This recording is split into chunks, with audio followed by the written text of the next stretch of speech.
llamado del Evangelio. Y también es un llamado, ¿verdad?, para cada uno de los que estamos aquí, hemos estado, pero que aún todavía, ¿verdad?, también no hemos respondido correctamente a la palabra del Señor. Entonces vamos a ver este llamado en esta mañana. Hermanos, recuerde que para ponernos en conexión con los versículos anteriores, que el apóstol Pablo ha explicado que los judíos no se han salvado porque han buscado establecer su propia justicia. El plan de Dios no ha fracasado, Él prometió salvación. La palabra de Dios no ha fallado, ha venido diciendo el apóstol Pablo en el capítulo 10. El problema ha sido que en el corazón humano, y especialmente aquí hablando del pueblo judío, de la nación judía, el pueblo ha buscado establecer su propia justicia, rechazando, ignorando la justicia de Dios. Y de esto hablamos la semana pasada.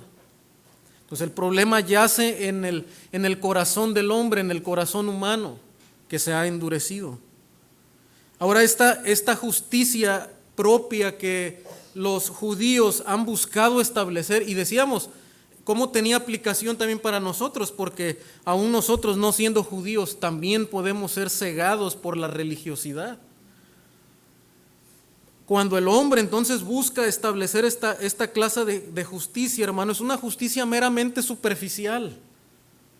No es una justicia, como ya vimos, en base a lo que Dios exige, sino la justicia propia del hombre siempre es una justicia meramente superficial.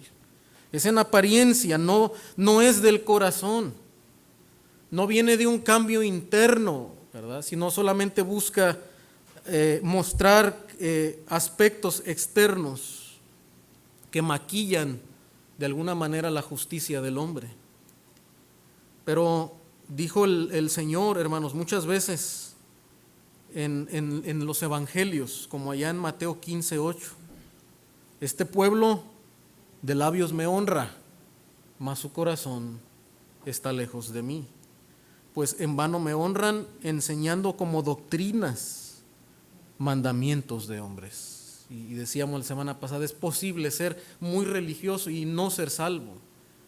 Y vemos cómo el Señor, hermano, lo que está condenando acá es que inclusive ellos hablaban, ¿verdad?, y honraban a Dios, hablaban de la ley de Dios, la conocían, pero en realidad el corazón de ellos estaba lejos de Dios. Y describe el Señor, ¿verdad?, que la doctrina que estaban enseñando no era la doctrina en realidad en base a la justicia de Dios, sino una justicia propia que eran meros mandamientos de hombres.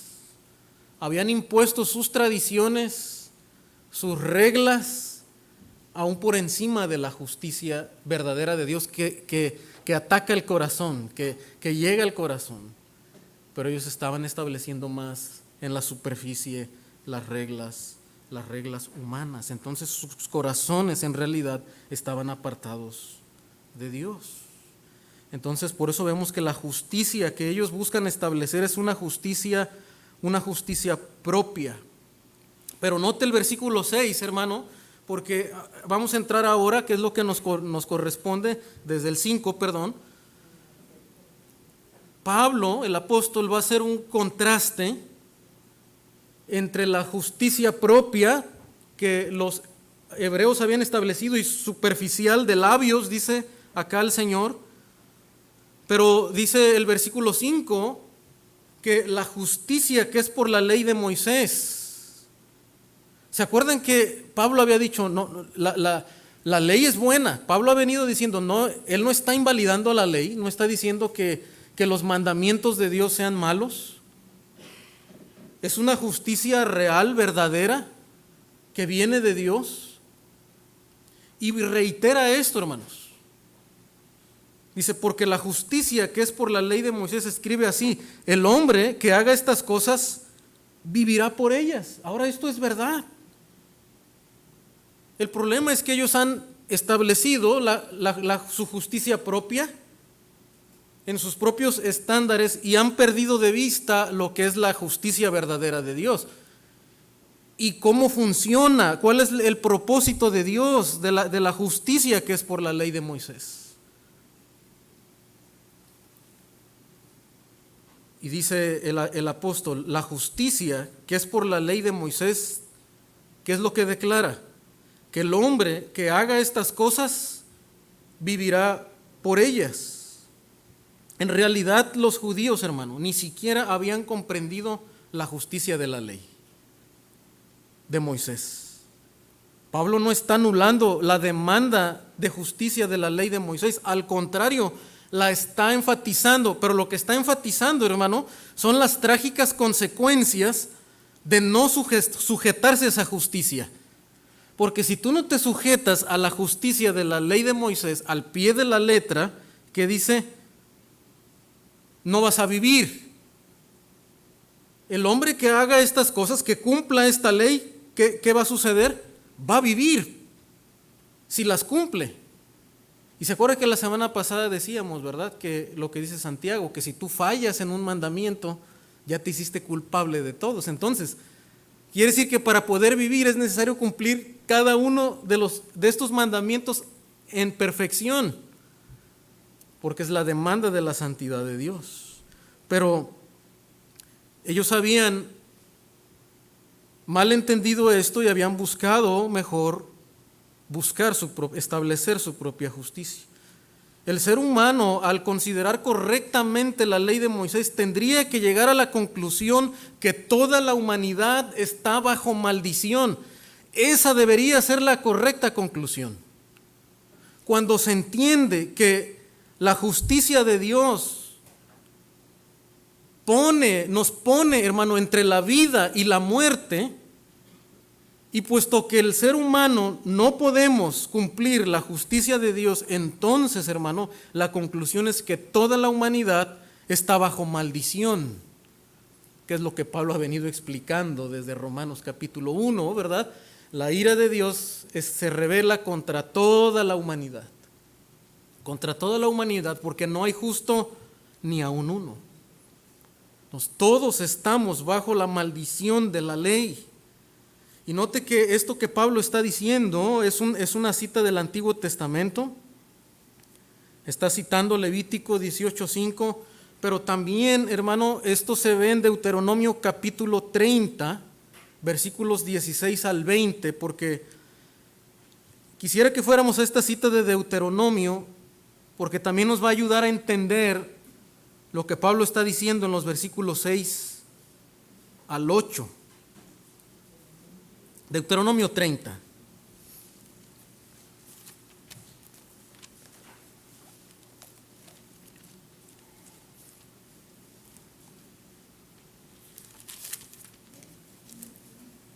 Los versículos 16.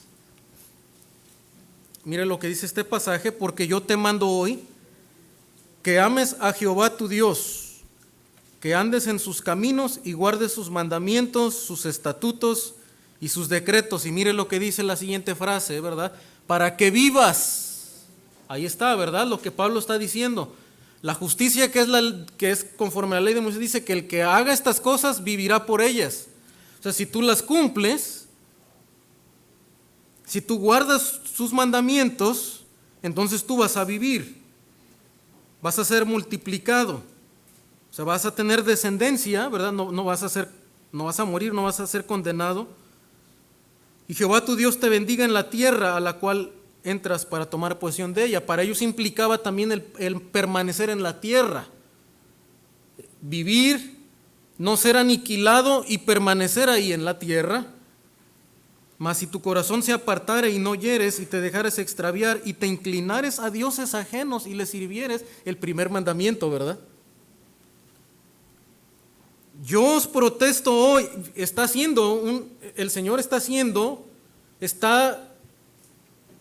poniendo de una manera solemne, estableciendo un pacto, ¿verdad? Y poniendo las condiciones del pacto. Por eso yo os protesto hoy. Hoy que de cierto dice, pereceréis, moriréis, ¿verdad? Lo que está diciendo acá en Romanos. Si haces estas cosas vas a vivir. Si no las haces, entonces vas a perecer. no prolongaréis vuestros días sobre la tierra donde vais, pasando el Jordán para entrar en posesión de ella. A los cielos y a la tierra llamo por testigos, y los testigos de este acto solemne, ¿verdad? Contra vosotros que os he puesto delante la vida y la muerte. Ahí está.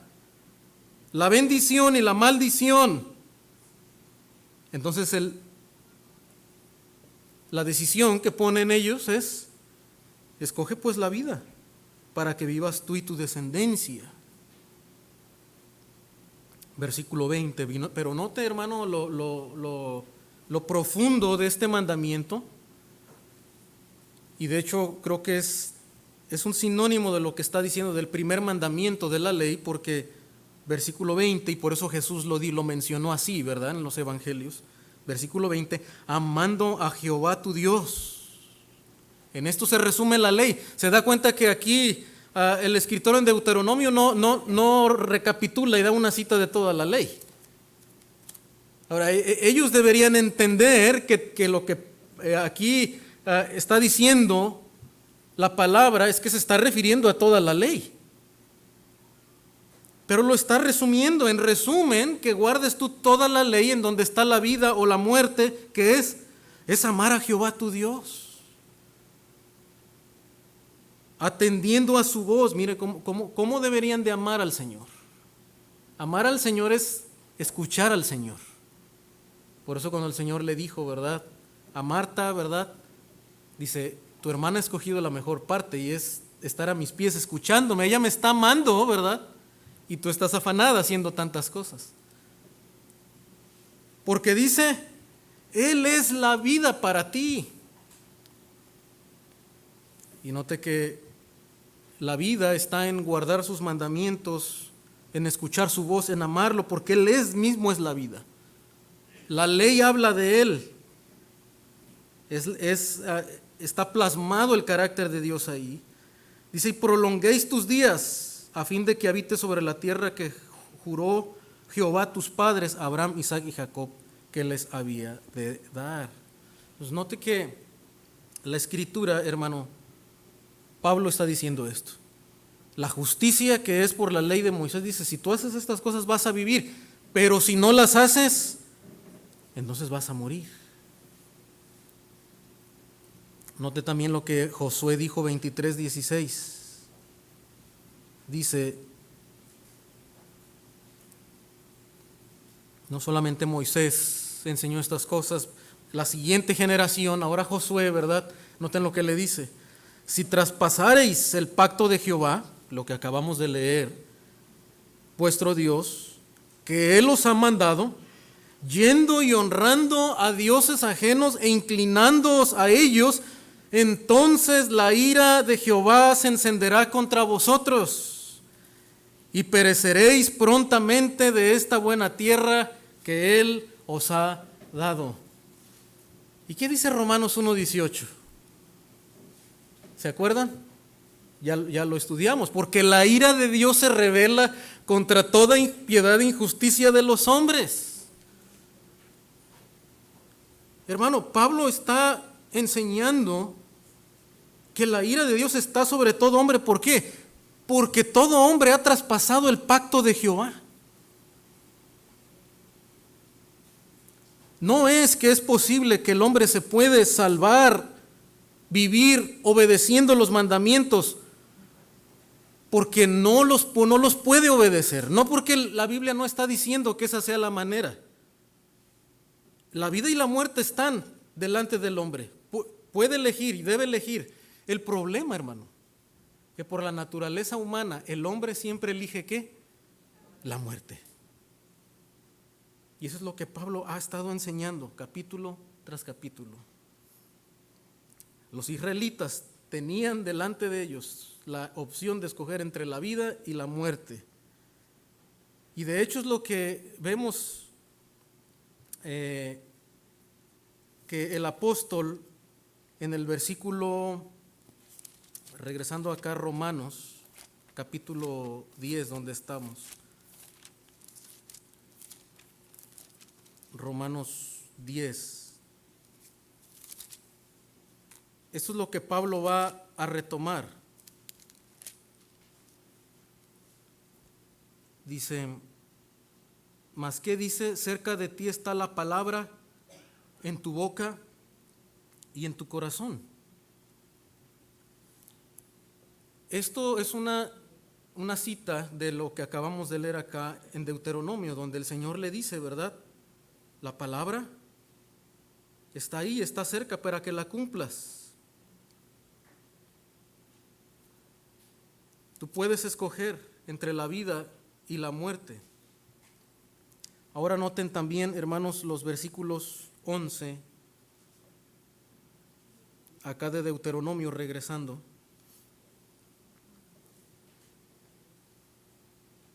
Y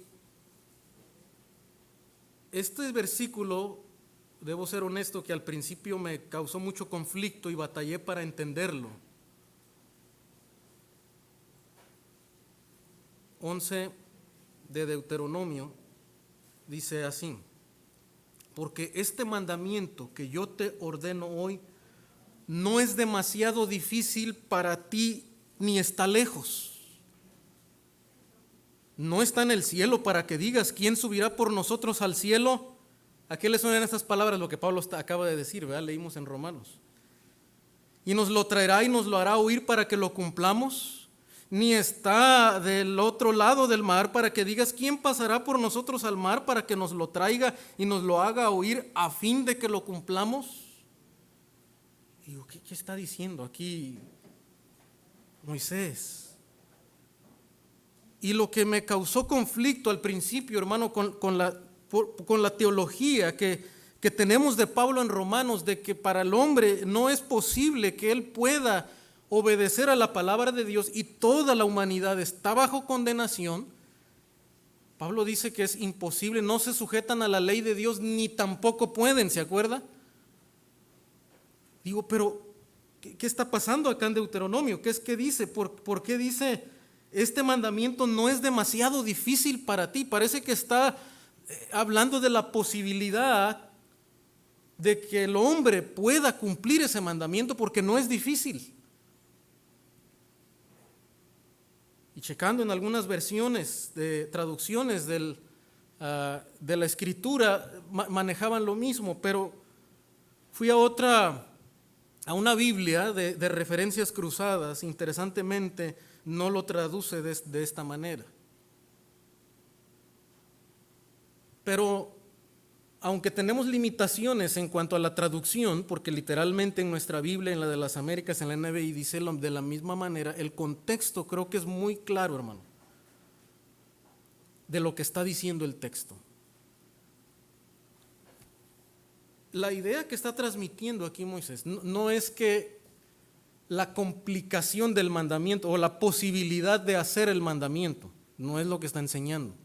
Porque noten lo que dice el contexto a través de las preguntas, que es lo mismo que Pablo va a enseñar acá en Romanos 10. Dice, y creo que la siguiente frase es clara, hermano. Dice, ni está lejos. Y eso es lo que precisamente es la misma idea de la primera frase. No es demasiado difícil para ti. Está hablando de que no está lejos el mandamiento de ti. O sea, no está lejos de tu conocimiento. O sea, Israel, tú no puedes decir, ¿sabes qué? Es que yo no conozco la voluntad de Dios. ¿Quién me puede enseñar la voluntad de Dios y qué es bueno y qué es malo? Los caminos de Dios, ¿quién me los puede enseñar? Israel no puede decir eso. Por eso en el versículo 12 dice, no está en el cielo, ¿verdad?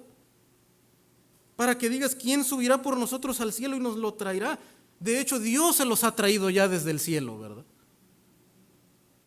Dios usó a Moisés y habló con Moisés y les trajo las tablas desde el cielo. Entonces, ¿por qué? Tú no puedes decir, oye, el mandamiento, yo no lo sé. Yo no sé el camino de la justicia. Para que lo cumplamos, dice, y luego el versículo 13, no está del otro lado del mar, para que digas, ¿quién pasará por nosotros al mar? Para que nos lo traiga, a fin de que lo cumplamos.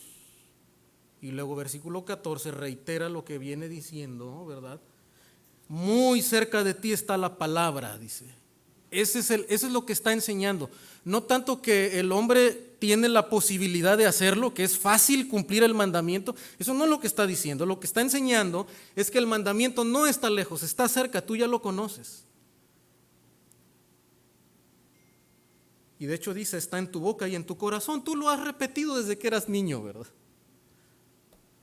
Porque los hebreos, desde que los niños eran muy pequeñitos, repetían la ley, se sabían la ley. Y por eso versículo 15, ¿verdad? Dice, yo he puesto delante de ti, o sea, está delante de ti, no hay excusa, no hay manera. Por eso Pablo en Romanos dice, por lo cual, oh hombre, eres inexcusable quien quiera que seas. Porque tú no puedes decir, yo no sé, yo no he conocido de Dios, yo no conozco la voluntad de Dios. La voluntad de Dios está ahí clara. E inclusive los gentiles que no conocían la ley de Dios, dice, la tenían escrita en sus corazones.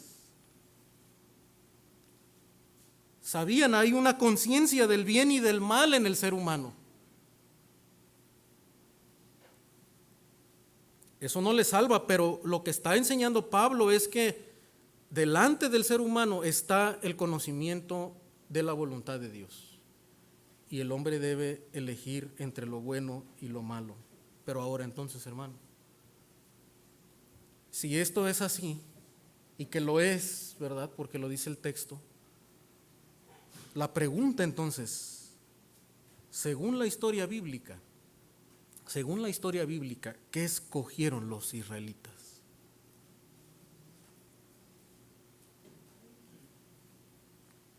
Escogieron lo malo, ¿verdad?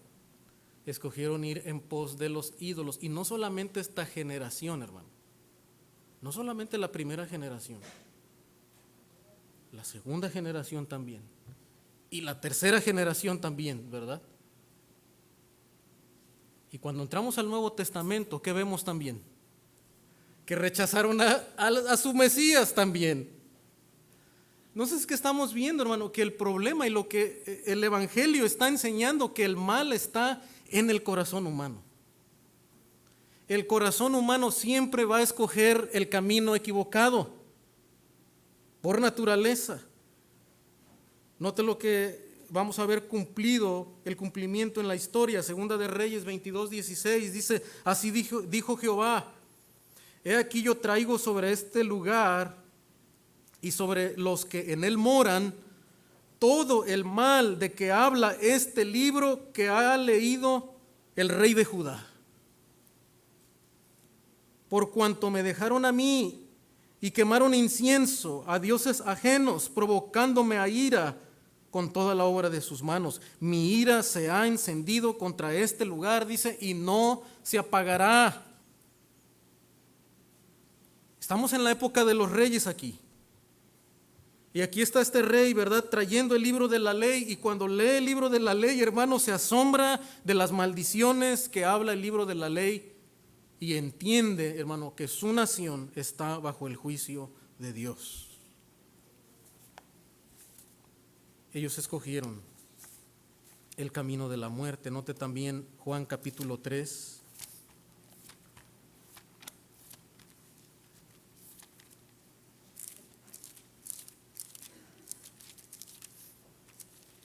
Juan capítulo 3 y versículo 6, cuando el Señor habla con Nicodemo, hermano, dice, lo que es nacido de la carne, carne es. Y lo que es nacido del Espíritu, Espíritu es. Lo que la palabra va a enseñar, hermano, es que se requiere, para poder escoger la vida, se requiere tener vida espiritual. La carne, lo que es nacido de la carne, nuestro primer nacimiento, nacidos de nuestra madre, hermano, nacemos con una tendencia a escoger el camino de la muerte. Se requiere el nacimiento del Espíritu, le dice el Señor a Nicodemo. Versículos 8, aquí mismo de Juan 3 dice, el viento sopla de donde quiere y oye su sonido, mas no sabes ni de dónde viene ni a dónde va. Así es todo aquel que es nacido del Espíritu. Se requiere el nacimiento del Espíritu, porque para la carne es imposible. Juan 6:63, más adelante.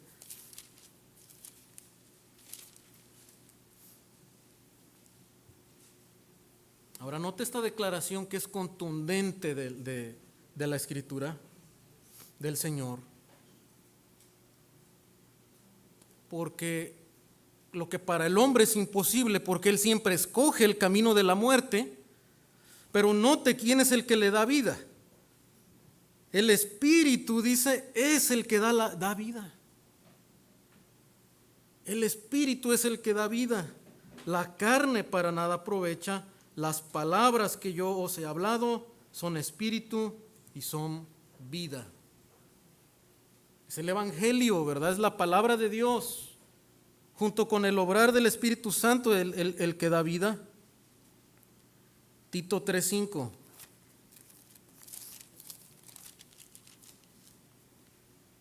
Nos salvó, dice, no por obras de justicia que nosotros hubiéramos hecho, sino por su misericordia, por el lavamiento de la regeneración y por la renovación del Espíritu Santo. Es el Espíritu Santo, hermano, que tiene que renovar al hombre para que el hombre pueda tener vida espiritual y entonces pueda escoger lo bueno y escoja amar a Dios por sobre todas las cosas. Hechos 5:31.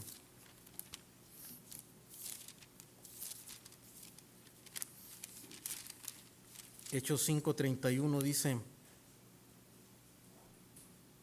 a este Dios ha exaltado con su diestra por príncipe y salvador para dar a Israel arrepentimiento y perdón de pecados. Y en Hechos 11:18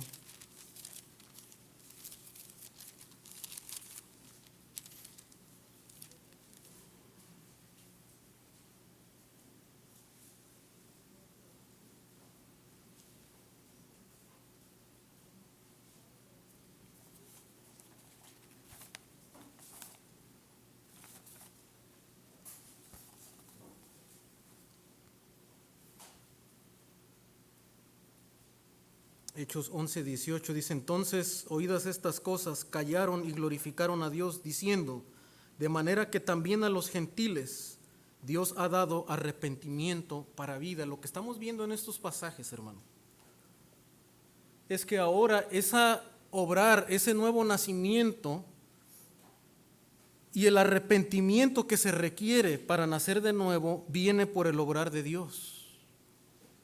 Y dice la Escritura que es Él quien ha dado arrepentimiento a ellos. Segunda Timoteo también 2:25.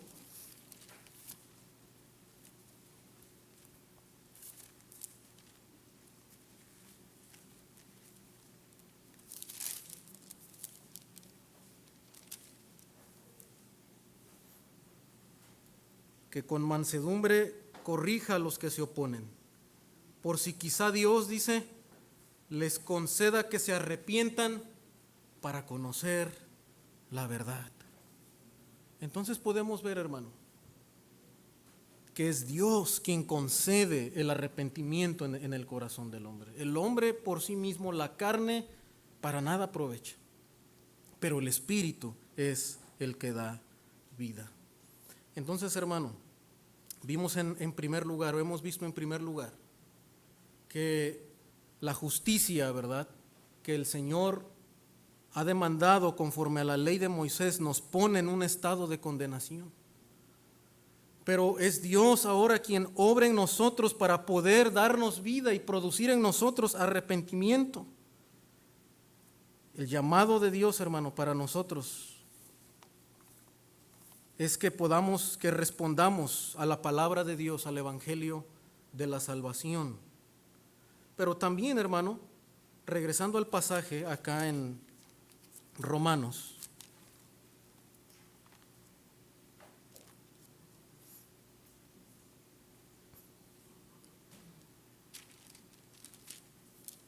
capítulo 10.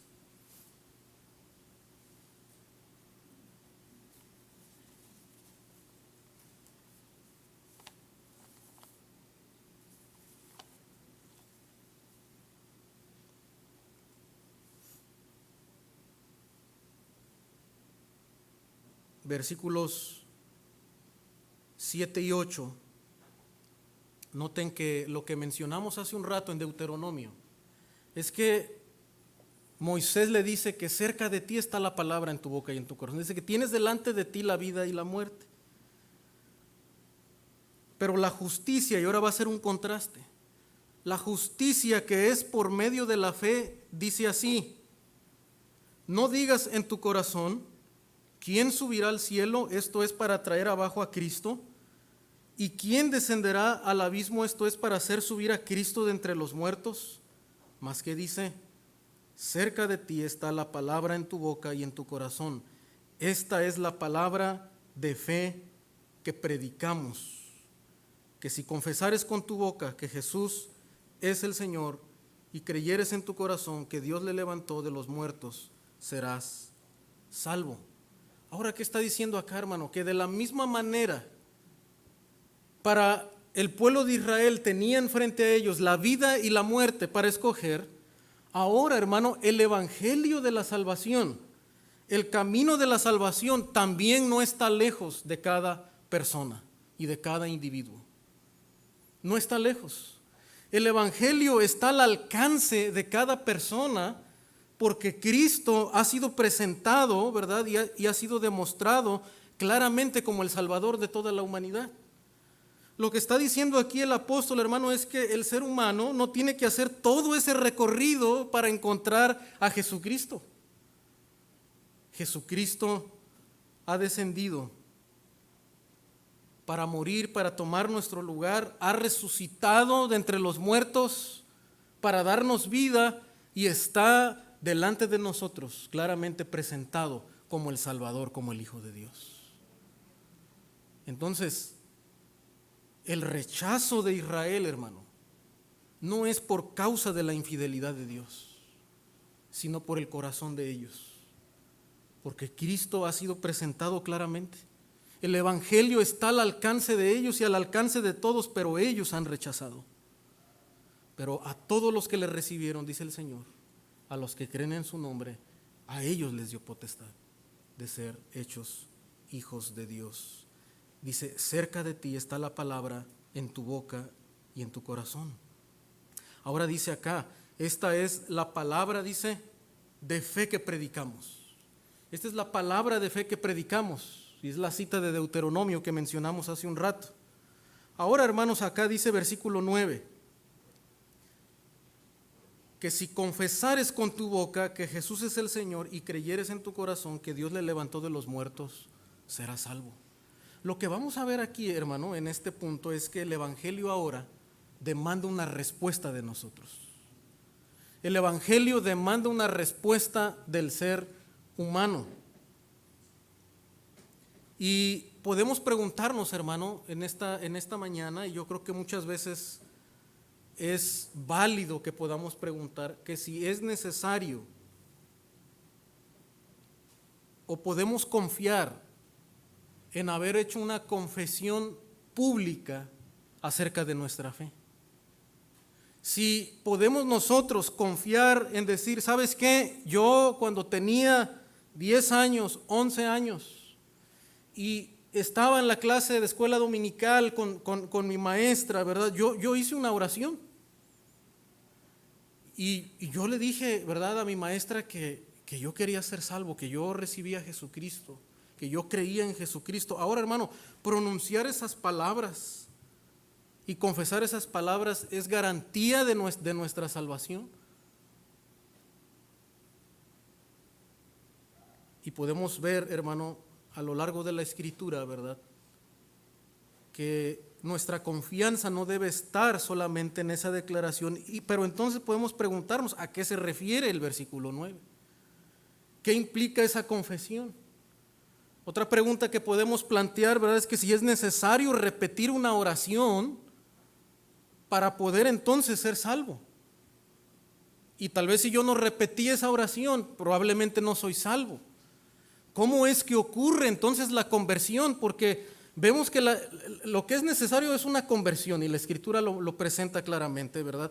Tienes que nacer de nuevo, es necesario nacer de nuevo. Pero ¿cómo ocurre? ¿Y cómo es que el hombre debe responder?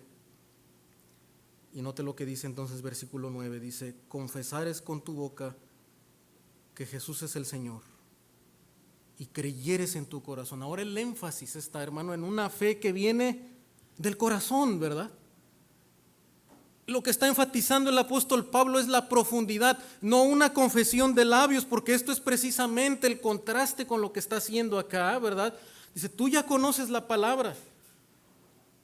Está, de hecho, la palabra está en tus labios, desde niño la has pronunciado, pero no es suficiente con que tú la pronuncies. Tú necesitas creer en el corazón, confiar plenamente en Dios en tu corazón. Tus deseos tienen que ser transformados, tu voluntad tiene que ser transformada. Cuando hablamos del corazón, hablamos de eso. El apóstol Pablo también en la epístola a Timoteo, ¿verdad? Dice que muchos profesan con sus labios, pero su vida totalmente demuestra lo contrario. Y también nos advierte, por ejemplo, Santiago, que los demonios, dice, también creen y tiemblan. Y lo vemos en el ministerio del Señor, que muchos de ellos decían, ¿verdad? Este es el hijo de David, ten misericordia de mí, ¿verdad? Pero ellos ya habían tomado una decisión, ellos ya estaban en un camino. Y ellos viven para servir al enemigo, ellos no están siguiendo al Señor, aunque saben quién es Dios y pueden inclusive confesar que Jesús es el Señor, pero ellos, su vida y su corazón no está entregada al Señor. Entonces quiere decir que lo que está diciendo el versículo 9 y 10, hermano, Pablo no está refiriendo solamente a pronunciar palabras para ser salvo. Y que entonces las personas podemos confiar en decir, bueno, es que yo ya hice la oración del pecador. Y porque yo hice esa oración, entonces yo soy salvo. No. Lo que demuestra, hermano, que una persona verdaderamente es convertido al Señor, es que esa persona está siguiendo a Jesús. Tiene fruto en su vida. Dijo el Señor que por sus frutos los conoceréis. Esa confesión de fe, esa decisión que en un momento el ser humano toma de seguir a Jesús, hermano, se va a ver en la vida de la persona. Entonces lo que nosotros tenemos que ver en nosotros mismos, joven en esta mañana, jovencitos, lo que tú tienes que ver en tu vida es que si tu vida es una vida de caminar constante con el Señor, si tú estás amando al Señor y estás creciendo en Él, pero si a ti te pesa tal vez escuchar la palabra de Dios, leer la palabra de Dios, obedecer la palabra de Dios, y tu corazón está totalmente indiferente al Señor y estás aquí, pero tu mente está en realidad en otras cosas, en los ídolos, en las cosas que tú amas, entonces sí debemos tener precaución. Ten precaución, porque lo que el Señor está demandando es que tú te conviertas a Él, que te vuelvas a Él. Lo que el Señor quiere es tu corazón, no solamente tu profesión de labios. Entonces, hermano, y en un momento vamos a responder la siguiente pregunta, si es necesario entonces hacer una oración o repetir una oración. Pero antes de eso vamos a ver la última parte de que la salvación del pecador demanda esa respuesta del corazón. Entonces vamos a ver primero aquí qué es confesar a Jesús como Señor. Porque el texto dice que si confesares con tu boca que Jesús es el Señor, vas a ser salvo, ¿verdad? Serás salvo. Y menciona 3 elementos: confesar que Jesús es el Señor, creer en tu corazón que el Señor le levantó de los muertos. Bueno, son dos elementos aquí en este pasaje. Pero vamos a ver un tercero que está ligado a estos, aunque no se menciona en el texto. Primero, confesar a Jesús como Señor. Note, hermano, la importancia de esto. No solamente es reconocer que Jesús es Dios, como algunos teólogos han dicho. Aquí está describiendo, hermano, el señorío de Jesucristo. Versículo 12 del pasaje acá en Romanos 10 dice, pues el mismo que es Señor de todos. Él está hablando de la autoridad que Jesús tiene sobre todos, tanto judíos como gentiles. Dios, Jesús, es el Señor, es la autoridad sobre toda lengua, sobre toda nación. Eso es lo que está destacando acá. Cuando Tomás confesó, hermano, al Señor, dice, entonces Tomás respondió y le dijo, Señor mío y Dios mío. Señor mío y Dios mío. Él está reconociendo, hermano, al ver al Señor resucitado, que precisamente Él es el Señor, que ha vencido la muerte. Y otro versículo claro también es Hechos 2:34, porque dice, Hechos 2:34, en la predicación del apóstol Pedro, en aquel día de Pentecostés, dice, porque David no subió a los cielos, pero él mismo dice, dijo el Señor a mi Señor, siéntate a mi diestra. ¿De qué está hablando? De sentarse en el trono, ¿verdad? De la autoridad de Jesús.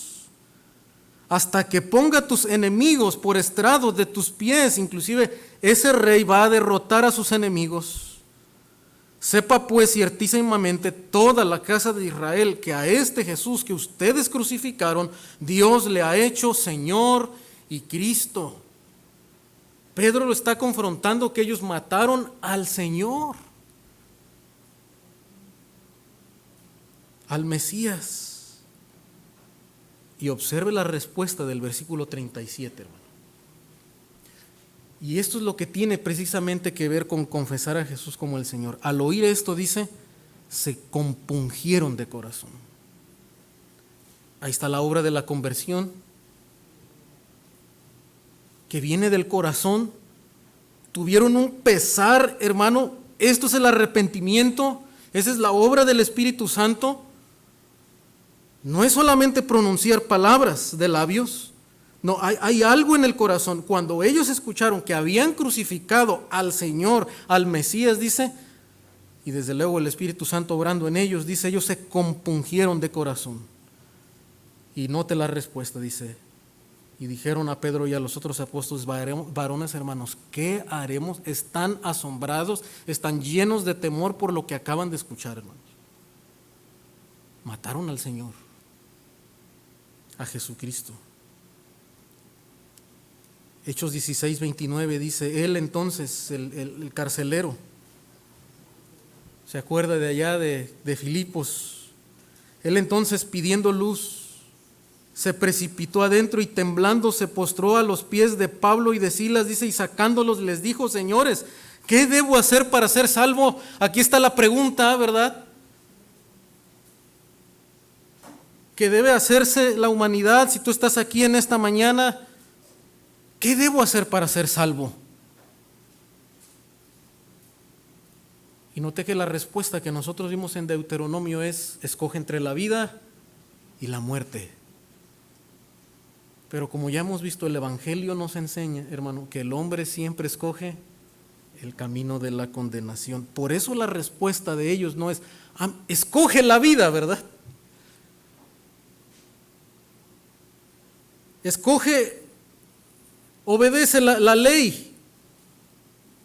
Bueno, lo que el Señor le dice, lo que aquí el apóstol le dice, lo que ellos le dicen es, cree en el Señor Jesucristo y serás salvo tú y tu casa, porque la vida, hermano, está en Jesucristo. Ellos ya no tuvieron que decirle, ¿verdad? Escoge la ley, porque toda la ley está cumplida ya en ¿quién? En la persona del Señor Jesucristo. Por eso ellos le dicen, cree en el Señor Jesucristo. Cree que Él es tu justicia, pero cree que Él es el Señor ahora de tu vida. Síguelo como tu Señor, como el amo de tu vida. Por eso, hermano, para pronunciar una confesión de fe, de salvación, las personas tienen que estar bien conscientes, bien entendidas de su condición como pecadores, de que están bajo la ira de Dios. tienen que entender claramente que Jesucristo ha cumplido por ellos la ley de Dios y que hizo un intercambio en la cruz, el lugar de ellos, el lugar nuestro lo tomó Él y Él recibió la ira de Dios, pero que resucitó, ¿verdad? Y está sentado a la diestra de Dios y ahora Él merece devoción y merece nuestro amor. Hermano, mientras una persona no entienda, no confíe en estas cosas, hermano, la persona no puede ser salvo, aunque él repita una oración, aunque él pronuncie y diga, bueno, yo creo que soy salvo, yo quiero recibir a Jesucristo, él tiene que entender estas verdades. Serás salvo tú y tu casa. Entonces, hermano, el señorío de Jesús incluye las ideas de dominio, autoridad, soberanía y derecho a gobernar. Eso es el señorío de Cristo. Si estas cosas están implícitas en consensar a Jesús como Señor, entonces está claro que las personas que acuden a Cristo para salvación deben hacerlo en obediencia a Él. Esto es, dispuestas a someterse a Él como Señor. Este es el punto, hermanos. Si tú quieres ser salvo en esta mañana, si tú quieres entender si eres salvo o no, tal vez, joven, hermano, tú debes preguntarte, ¿verdad? Si estás dispuesto ahora mismo a seguir al Señor, a someterte al Señor. Pero si en tu corazón todavía tú abrigas los deseos de querer vivir para el mundo, entonces no es suficiente haber pronunciado una confesión. Tú necesitas someterte a Jesús como Señor. El texto hace énfasis en el corazón, en rendir la voluntad a Jesucristo. También 1 Corintios 12:3 dice, por tanto, os hago saber que nadie que hable por el Espíritu de Dios llama anatema a Jesús, y nadie puede llamar a Jesús sino por el Espíritu Santo. De modo, dice, que nosotros no tenemos necesidad de hablar nada, porque ellos mismos cuentan de nosotros, 1 Tesalonicenses, la manera en que nos recibisteis y cómo os convertisteis de los ídolos a Dios para servir al Dios verdadero. Nadie puede llamar a Jesús Señor sino por medio del Espíritu Santo. Es el Espíritu Santo quien obra para que nosotros podamos reconocer su señorío. Y note que también, hermano, acá el apóstol Pablo, cuando habla de la conversión del ser humano, habla de cómo se volvieron de los ídolos a Dios para servir al Dios vivo y verdadero. Y eso es lo que Dios le dijo a Israel, ¿se acuerdan? Apártense de los ídolos. Si ustedes siguen a los ídolos, ustedes van a perecer. Entonces, hermano, ciertamente el llamado del arrepentimiento no es un mandato a poner en orden los pecados antes de acudir a Cristo en fe. Es más bien un mandamiento a reconocer la pecaminosidad propia y odiarla, volverle la espalda, acudir a Cristo y abrazarle con plena salvación. Porque eso es lo que está implícito en responder a Jesús como Señor. Es el arrepentimiento. Ahora el arrepentimiento, hermano, en la Escritura lo vemos como fusionado a la fe. Son dos caras de la misma moneda. Por eso el apóstol, regresando a Romanos 10, va a decir: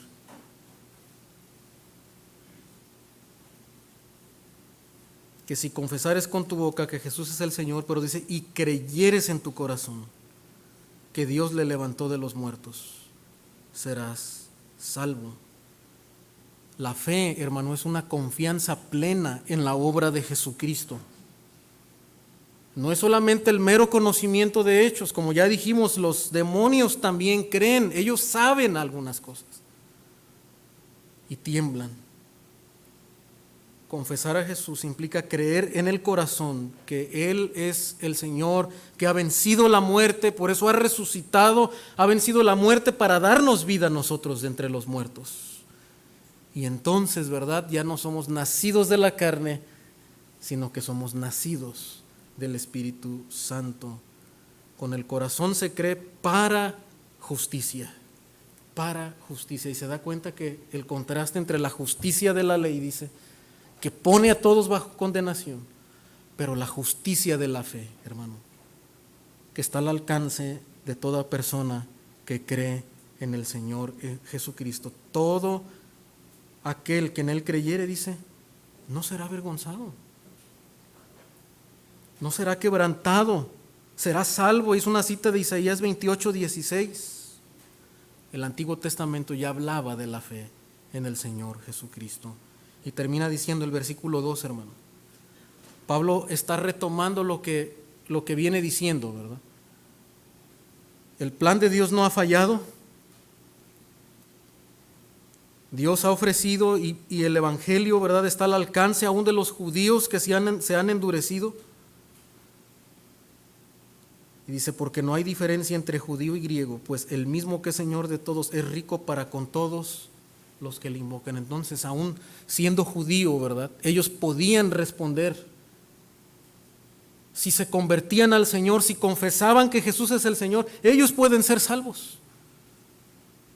Pero también de los gentiles, ¿verdad? El Señor en su misericordia, hermano, ha ofrecido este bendito evangelio, esta buena nueva de salvación para todo aquel que cree sin distinción de razas, a través de Jesucristo. Hermano, entonces, la manera en la que tú debes responder es reconocer tu pecaminosidad, odiarla en nuestro corazón, volverle la espada al pecado y acudir a Cristo y abrazarle con plena devoción. Y de esa manera podemos ser salvos. Y finalmente, hermanos, algunas aplicaciones que podemos hacer, porque tal vez usted en esta mañana dice, hermano, ¿cómo podemos presentar el Evangelio? Hemos hablado tal vez el caso de que tal vez tú no te has convertido al Señor y aún estando en una familia cristiana. Pero si tú eres creyente, tú estás convencido, tú estás siguiendo al Señor, tú amas al Señor, ¿cómo tú puedes hablar de Cristo a otros que no conocen la palabra de Dios? ¿Tienen que repetir una oración necesariamente para estar seguros de que ellos son salvos? Como dijimos, no.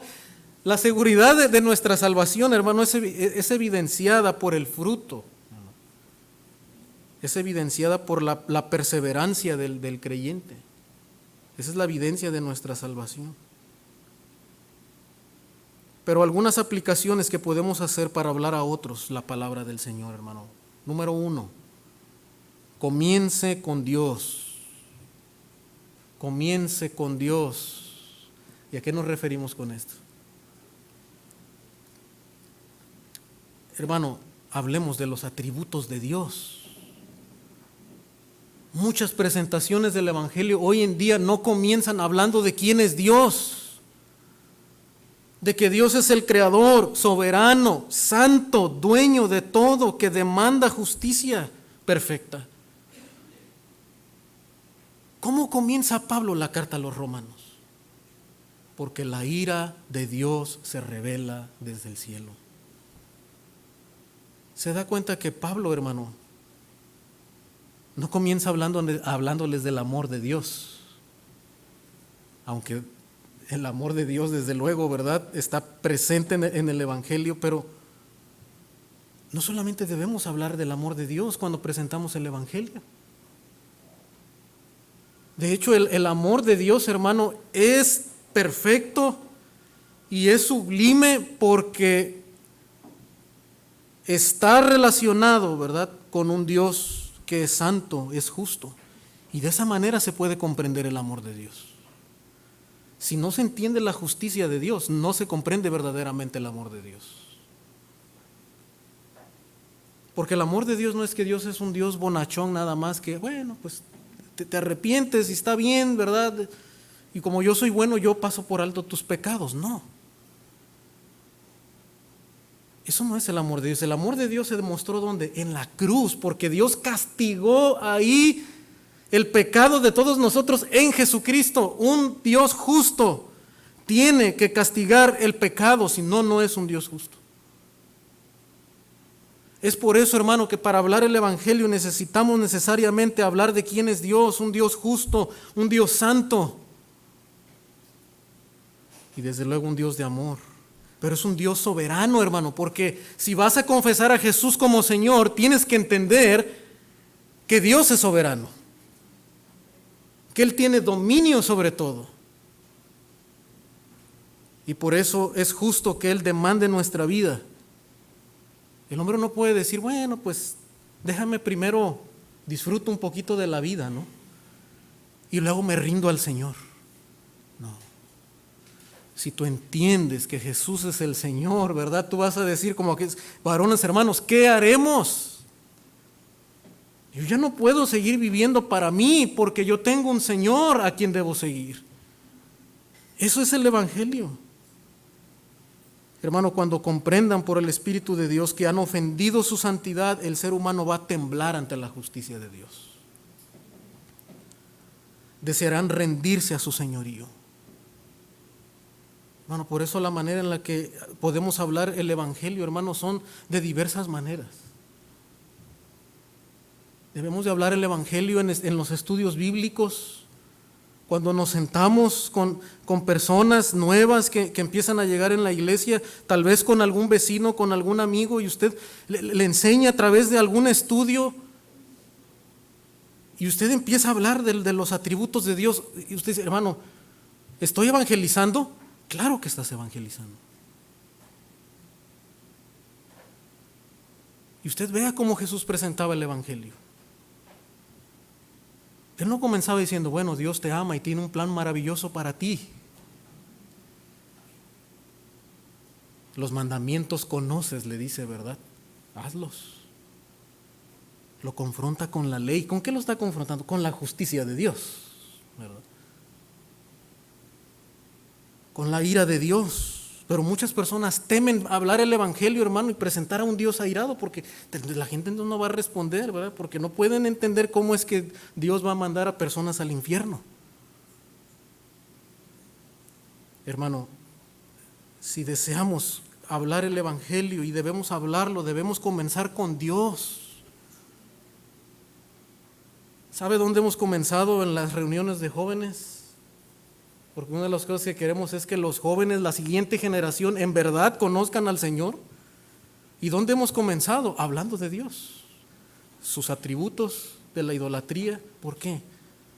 Porque queremos que ellos conozcan quién es el verdadero Dios y se rindan a Él en arrepentimiento.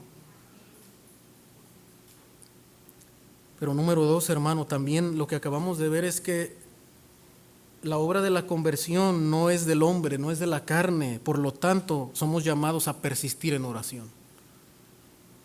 Persiste en oración, no nos cansemos de orar por aquellos que queremos, anhelamos que sean salvos, que vengan al Señor.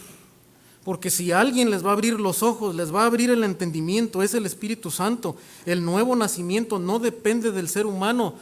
El viento sopla de donde quiere, dice el Señor, ¿verdad? El Espíritu Santo obra conforme Él quiere, conforme a su voluntad. Es la voluntad del Espíritu de Dios. Número 3. Pide a las personas que lean las Escrituras. Lo que Pablo acabamos de ver en el pasaje, hermanos, es que la Escritura es clara en decir quién es Jesucristo. No está lejos, ¿verdad? No está en el cielo, no está abajo, está claro en la Escritura. Entonces, hermano, para presentar el Evangelio no se requiere, no tiene usted que ir a una academia de teología y cursar maestrías y tantas cosas. El Evangelio es claro en las Escrituras. Usted tiene que presentar quién es Jesucristo. ¿Usted conoce a Jesucristo? Usted tiene que decir quién es Jesucristo. Y las Escrituras enseñan claramente quién es Él. Por lo tanto, hermano, inclusive una persona que no es creyente por el obrar del Espíritu Santo y al exponerse en las Escrituras, es la manera en la que él va a llegar a ser salvo. Por lo tanto, pida a las personas que lean las Escrituras. Por ejemplo, pídales que lean el Evangelio de Juan. Y hazles preguntas después que hayan leído y dile, ¿qué entendiste de este pasaje? ¿Quién es para ti Jesús? ¿Quieres enseñarle a tus hijos el Evangelio? Lee la Escritura con ellos. Lee los Evangelios con ellos. Lee Romanos con ellos. Y hazles preguntas. ¿Te consideras tú un pecador delante de Dios? ¿Estás luchando con la idolatría? Hermano, solo la palabra de Dios va a hacer la obra en ellos. No los mandamientos, en sí la letra no, la letra condena, acuérdese. Pero el Espíritu, el Evangelio, hermano, es el que salva y el que cambia los corazones de aquellos. Por lo tanto, hermano, necesitamos leer las Escrituras. Y el ser humano necesita exponerse a las Escrituras. Y finalmente, hermanos, exhórteles con ruego a abandonar su pecado. Porque este es el llamado del Evangelio. Arrepentíos y creed en el Evangelio. Por lo tanto, tenemos que llamar a los hombres a que abandonen su pecado.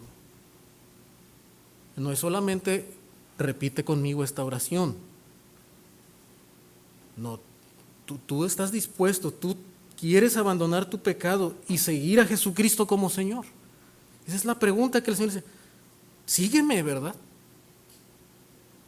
Arrepiéntete de tus pecados y sígame al Señor. Y anímeles a buscar en Jesucristo la fuente de vida.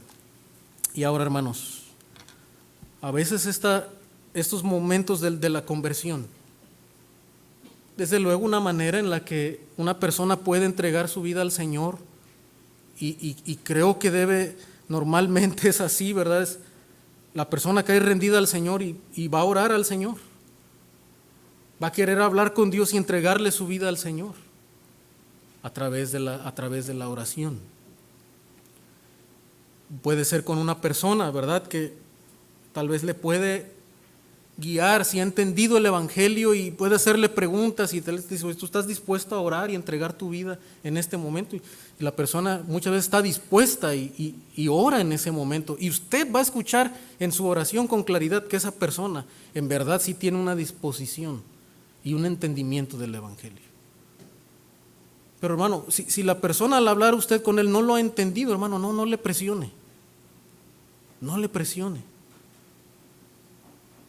Insista, anímele a seguir leyendo la palabra, sígale enseñando el Evangelio, pero no lo presione, porque no queremos solo confesiones de labios.